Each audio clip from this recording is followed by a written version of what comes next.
Greeting YouTube. So I read something a while back that kind of got me thinking about inspiration for a video, and here we are.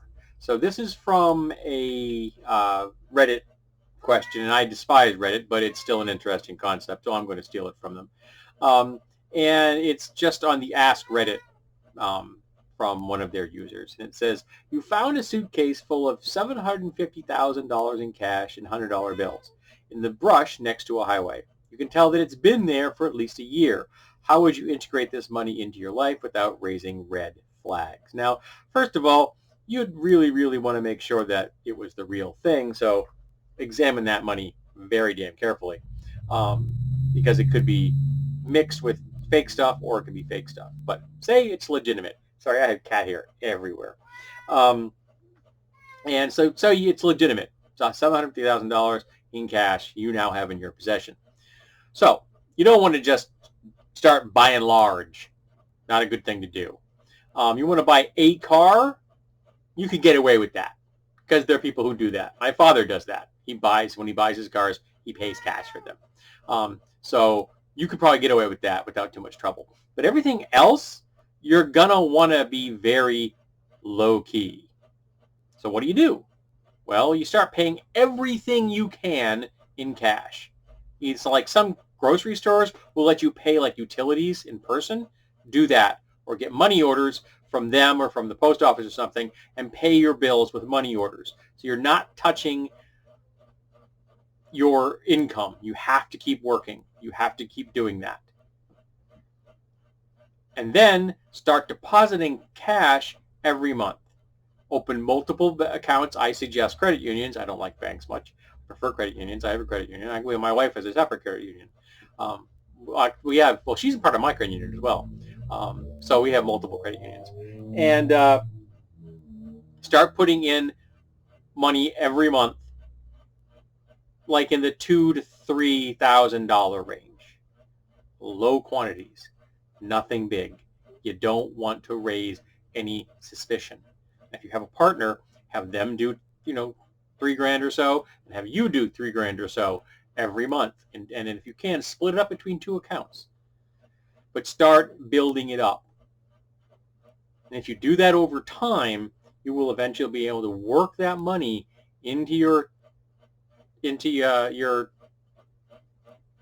finances and start using it to pay bills down that you can't pay with money orders and things conveniently. For example, your mortgage. So you pay your mortgage.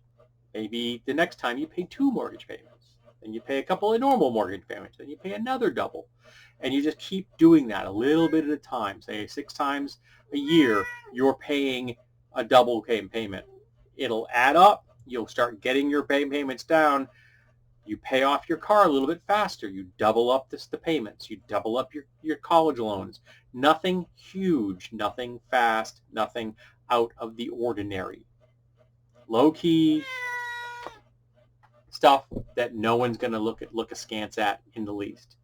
Over time, it gets integrated. You have a cash reserve. Maybe get yourself a bank account so you have a safe deposit box, because most credit unions don't offer that. So you can put the stuff in a safe location. You may not want to have it in your house, or if you do have it in your house, make sure it's in a fireproof container, a really fireproof container. One in the floor, not in a wall, in the floor, so it's got the earth on 3 or 5 sides, so it's only got a lid. So that way you can keep it as safe as possible in case there is a fire. And pay for repairs in cash, car repairs, home repairs. There isn't any contractor in the world that's going to say no to cash. None. And you will probably get a break on your services if you can say, hey, cut me 10% break if I pay you in cash. And they're going to say yes. So you can do those things. And like me, if you're like me, you're shopping at thrift shops and flea markets where cash is always welcomed.